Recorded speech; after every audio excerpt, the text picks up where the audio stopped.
Hello again, and welcome to Administratum Adept's discussion of feminist issues in wargaming.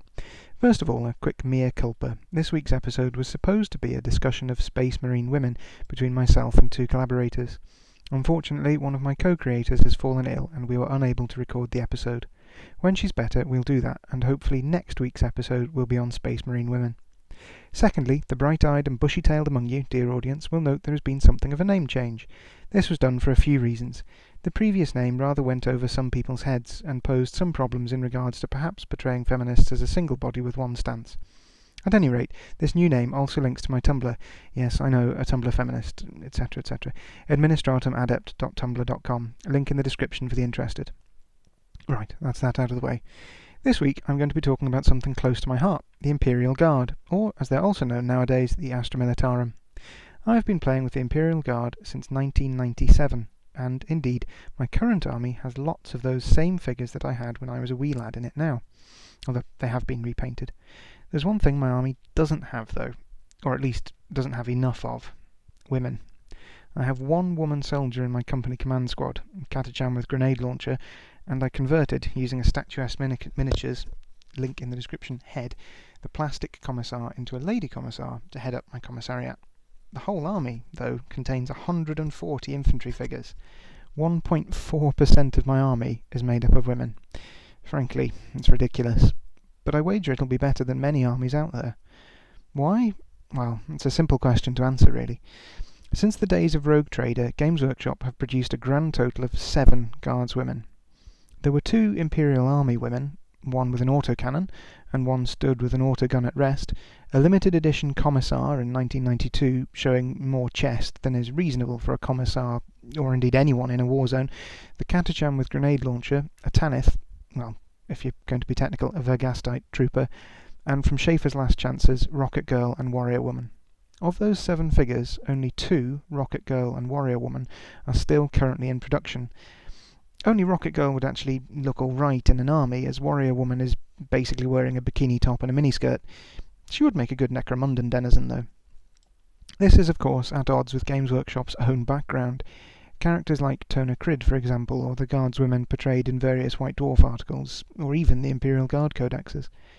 So, if you do want to have an Imperial Guard army that contains a mix of men and women fighting for the Golden Throne, or indeed the Dark Powers, well, you're a bit stuck if you intend to play in a Games Workshop store or an official tournament, because at the moment your only options are third-party manufacturers like Victoria Miniatures, link in the description, or Statuesque Miniatures.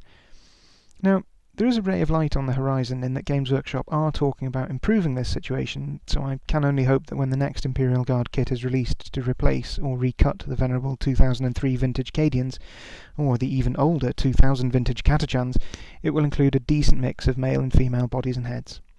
But at the moment it's a sorry state of affairs, particularly as part of the background to the Cadian regiments, at least up until Cadia fell recently, is that all of Cadia is in the military, regardless of gender, with military training beginning essentially as soon as a child is old enough to walk.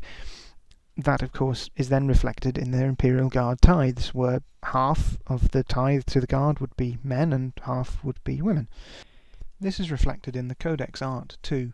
In all 7 codexes published since the first Codex Imperial Guard in the 1990s, there are only 4 images of Imperial Guardswomen. 2 are in the 3rd edition Codex on the brilliant double-page art spread showing many dozens of different regiments. There you can find the Xenonians, who look like a cross between Escher Gangers and Warrior Princess Xena, and the much more sensible Dnieper tank commander. The other 2 are in the most recently released Codex Astra Militarum, portraying an Armageddon Orc Hunter and a Feyburn Vanquisher. Notably, however, the Armageddon Orc Hunter is given the rank of Guardsman. Throughout the Games Workshop rulebooks and White Dwarfs, little attention is paid then to either their own models. I didn't even know they made a Catachan woman until I spotted her in a blister pack of Special Weapon Troopers in Games Workshop Edinburgh in about 2005, whereupon I bought both that were in store, or any art that might show some of the women that fight under the banner of the Imperium in its largest fighting force. I must note, however, that White Dwarf has been much better at this in comparison to the codexes, showing drawings of Guardswomen several times, and featuring Rocket Girl and Warrior Woman a few times, both during and after the release of Schaefer's Last Chances back in the late 1990s. The picture is much better when you consider Games Workshop's own imprint, Black Library, which has given us characters such as Tona Crid of the Tanith First and Only, Colonel Castine of the Valhallan 597th, both of which are incidentally fully mixed and integrated regiments, Laurie of the 13th Penal Legion, and others, or the Fantasy Flight role-playing game Only War and its associated splat books. Notably, the cover of Only War shows a mixed group of Cadian men and women. Within the Only War series, we see pictures of both men and women as both loyalists and traitors, and it is explicit that gender is no barrier to service within the Imperial Guard.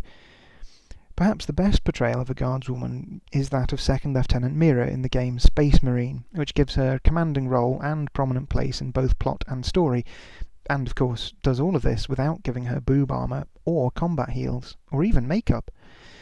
With all these examples of Guardswomen, both in Games Workshop's own publications and those of its collaborators, it is disappointing then that the available models simply do not reflect either the reality of life in the 41st millennium's largest armed force, or the knowledge that the population of the planet, and thus the population of potential wargamers, is half made up of women. It is then high time that Games Workshop rectifies this. The new art in the latest codex is a start. Now let's see if they follow through and bring out some Guardswomen to enable players to build regiments that won't stop them playing in Games Workshop stores, and which will bring in new players not only to Warhammer 40,000 in general, but the glorious and heroic Imperial Guard in particular. Thank you for watching. I hope you enjoyed this episode, and if you did, please don't forget to like, share and subscribe. Until next time, Ave Imperator.